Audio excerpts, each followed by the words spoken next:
Japan is a country with a colorful history and culture, and one such aspect that brings out the uniqueness of Japan is Buddhism. According to a 2022 study, around 67% of the Japanese population identify as Buddhist, making it easily the most predominant religion in all of Japan. I personally grew up with a lot of these Buddhist beliefs, praying at temples like this, believing in karma and reincarnation, but I never stopped to think about the deeper meanings and messages hidden between the lines. So today I decided to experience firsthand what it's like to really be a part of Japanese Buddhism by going to a Japanese temple and training like a Japanese monk for an entire day. I'm either going to really hate this or I will be reborn as an entirely new man.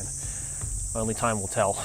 But hey, before you watch me suffer in my monk training, a quick little word about today's sponsor, Tokyo Treat. What is Tokyo Treat, Joey? You might be asking yourself, and I am here to let you know, my good audience. Tokyo Treat is a monthly fun and exclusive Japanese snack box featuring unique and seasonal flavors from all around Japan. Each box is filled with a variety of up to 20 fun and exclusive Japanese snacks, like limited edition Kit Kats, unique flavored Japanese chips, and occasional Japanese sodas that are only available in Japan for a limited time. Each box comes with its own theme, and if it wasn't already obvious from this box design, the month of October is coming up, and of course Tokyo Treat is here to present to you the Snacktastic Halloween box. And I mean, just look at all the snacks that it comes with. Oh my god, it looks delicious! As mentioned earlier, they love including special Kit Kat flavors. This one right here, which as you can see I've already opened up because I just couldn't resist, is the apple pie flavored Kit Kat with Halloween ghosts inside. And I'm not gonna say no to some apple pie flavored Kit Kats. Oh. The apple pie flavor, not too overwhelming, with a little hint of that Kit Kat chocolate inside.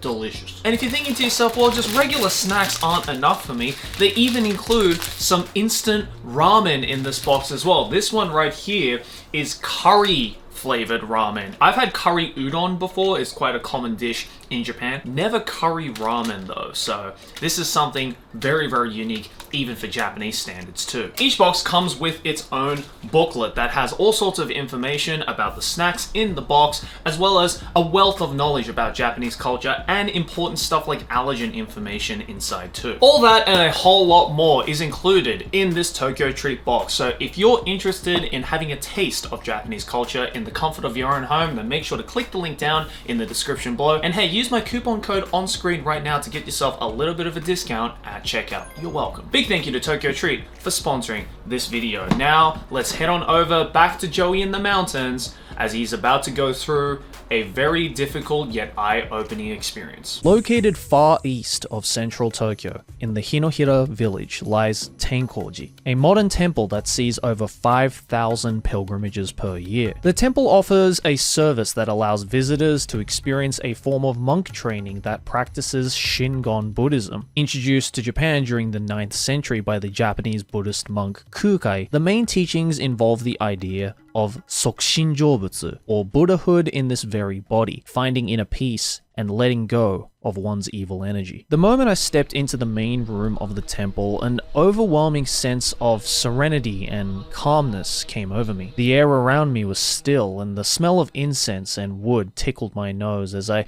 felt the presence of the large Buddha statue standing before me. Okay, we're inside the temple now. We just had to do a little bit of a ritual. I am in here, no phone, no nothing, just going to be as zen as possible and see what the Japanese monk experience is like. But very, I don't know, it's a very still atmosphere in here. Kind of makes me nervous a little bit that I'm not doing anything rude accidentally, but yeah. After placing the offering to the statue of Buddha and Kukai and giving thanks to this pilgrimage, we officially began the monk training with something very simple yet very important: breathing. Shingon Buddhism uses a lot of deep breathing techniques to exercise meditation, calmness of the mind, and true contact with oneself to help achieve enlightenment. As this was my first ever experience going through proper Japanese Buddhism monk training, I was definitely struggling a bit to sit straight and breathe deeply, as I've never had to do that in my life all that often. Every single movement, from bowing to sitting to breathing, had a purpose and a reason.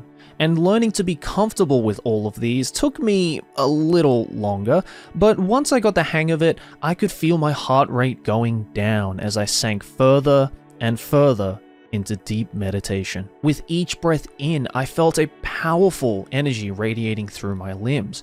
And with each breath out, I could visualize all of the negative energy being expelled from my body. It's a truly strange feeling that I can't quite describe, but I definitely felt great afterwards. The head monk would keep reiterating the importance of calmness in times of stress, anxiety, and worry, and that with this simple exercise, you could free yourself from these negative emotions and be one step closer to true enlightenment.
ゆっくり意識戻してきて、意識を戻していただいて、優しく目を開けていただいて、発声法をしていただきました。すっきりしたり、体が軽くなった、暖かくなった、不思議だった、何か変化ございましたでしょうか。すっきりをしましたね。すっきりしました。はい。いいもの出てきました。はい。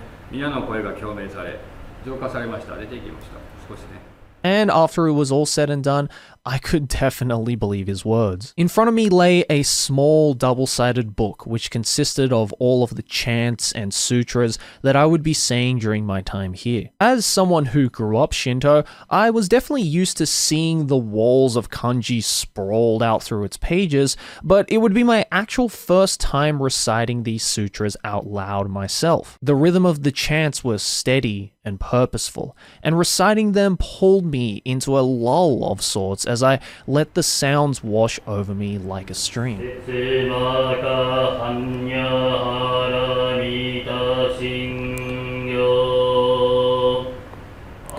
自在菩薩行人般若波羅蜜多事象見語雲海空洞一切空薬舎利子式不意空空不意式式即税空空即税式重創業式薬部尿税舎利利子税商法空想不詳不滅不空不浄不増不減And I felt at peace in some way.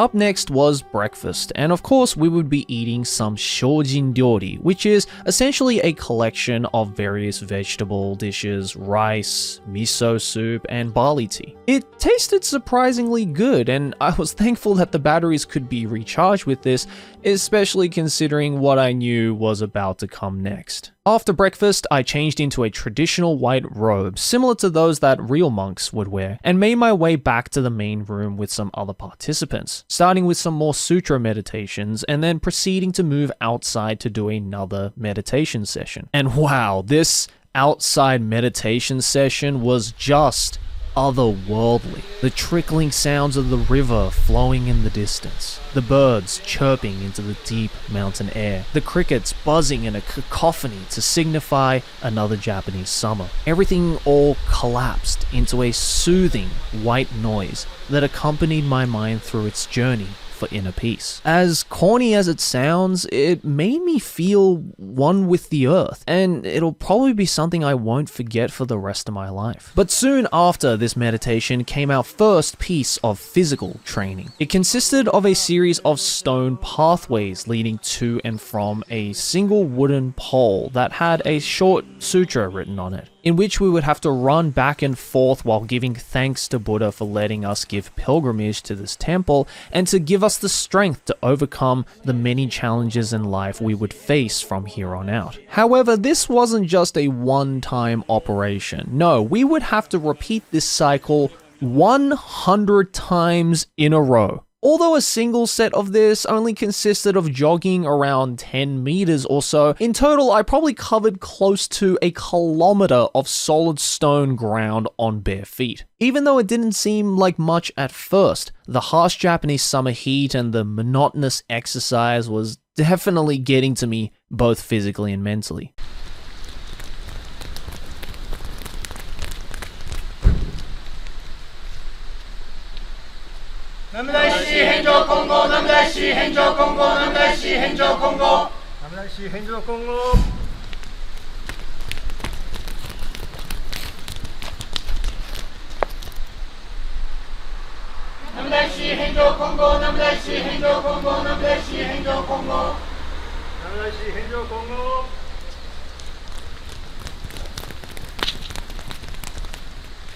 But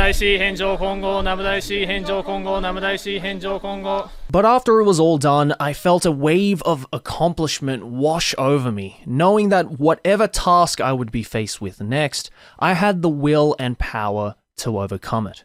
You almost forget, you're like, what am I doing again? And I don't know, I think it takes all of the unnecessary thoughts out of your head. God, I am drenched, bro. It's like 36 degrees, 37 degrees today. This is not running season right now. Let's go get some tea, and then we're off to the waterfall. Yay. It was time to hop in the car and head deep into the mountains to face what would ultimately become the most physically taxing part of the entire training. That's right, it was finally time for the waterfall meditation. I would be lying if I said I wasn't slightly looking forward to it. I'd seen so many videos of people praying as a colossal force of water crushed them from above and always thought, I mean, how hard could this actually be? Oh man, was I about to find out. That looks small, but I can already tell that's gonna hurt. Of course, this being a secret waterfall under the watchful eye of the temple, you couldn't just walk in and start praying. A multi-step process of giving thanks to the gods of the mountain, land, and waterfall itself was in order. And then it was finally time to sink myself literally into the deep end. And well, I guess it's easier to show than tell what happened next.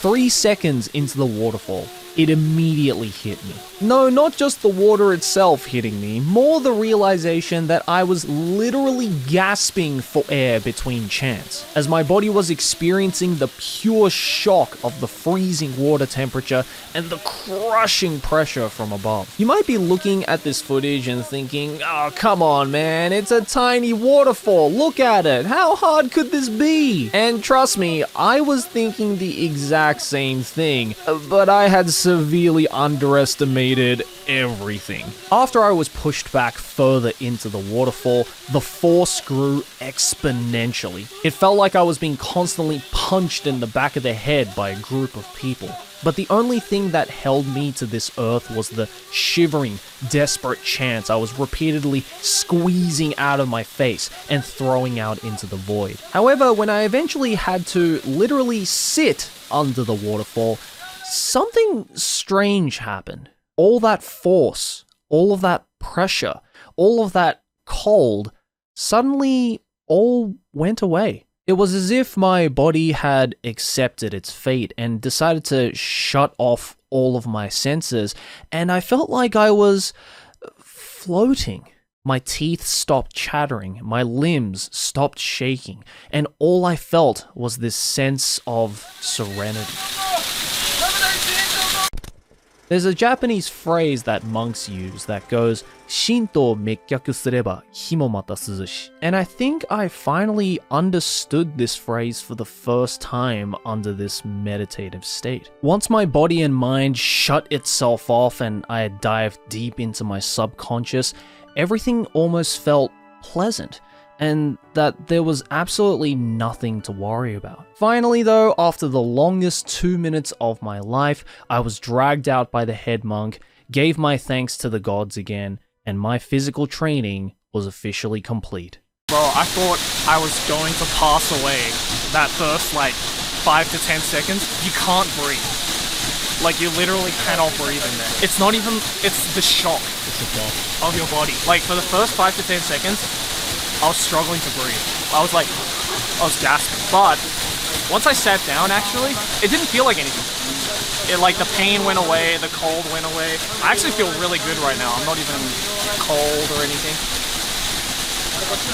Never again, though. Once we were all done, it was back to the temple to complete the last part of the training, sutra copying. In Buddhism, monks would hand copy sutras for many reasons, but the biggest merit was that it was considered a devotional practice that showed respect and honor towards the religion, and would also be used as a form of mental training to calm the mind and soul. Kanji Zaibo Sagyo Jin Hanya Hara Mita Jisho Kengo Unkai Kudo Issai Kuyaku Shari Shishiki Fu. I would have to hand copy a sutra I had chanted many times throughout today and be as neat and precise as possible with it, in complete silence and isolation. And I'm not very good at calligraphy, so I knew this was going to be tough. Not even 10 minutes in, and my hand was cramping, the sweat forming on my brow would narrowly miss the incredibly thin paper I was writing on, and the nature of the ink brush was making me question if my hands worked at all. But the silence and solitude was revealing itself to be incredibly calming and serene, like I was stuck in a timeless void with only me and my mind. About halfway.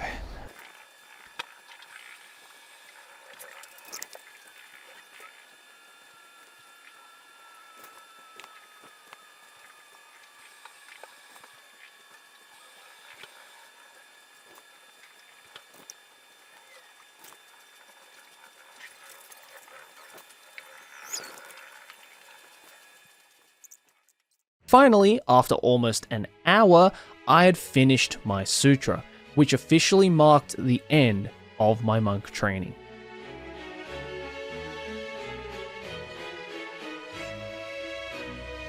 お渡ししてますので、はい、ファイルに入れてこちらお守りになりますので、ありがとうございます。買いにお持ちくださいませ。はい、ありがとうございました。写経は以上になります。はい、ありがとうございます。早い書き上がりでした。いや、めちゃくちゃ難しかったです。ちょっとちゃんとね、筆の練習をしないとなと思いました。はい、ありがとうございました。So, what's the takeaway? Well, now that I've experienced it firsthand, one thing I can say with the utmost sincerity is that Buddhist monk training is absolutely no joke. Every part of me, both physically and mentally, was pushed to boundaries I didn't even know existed. But after it all, it was a very humbling feeling. I felt one with the earth, but I also felt one with myself and my spirit.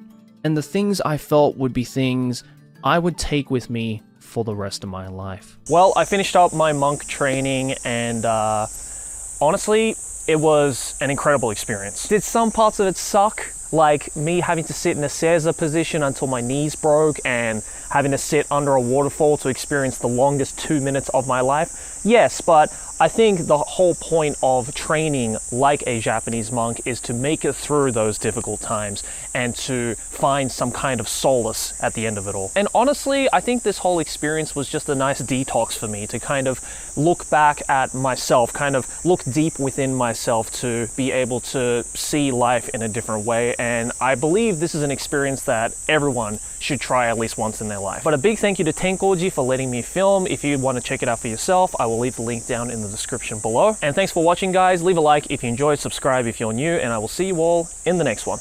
じゃあね。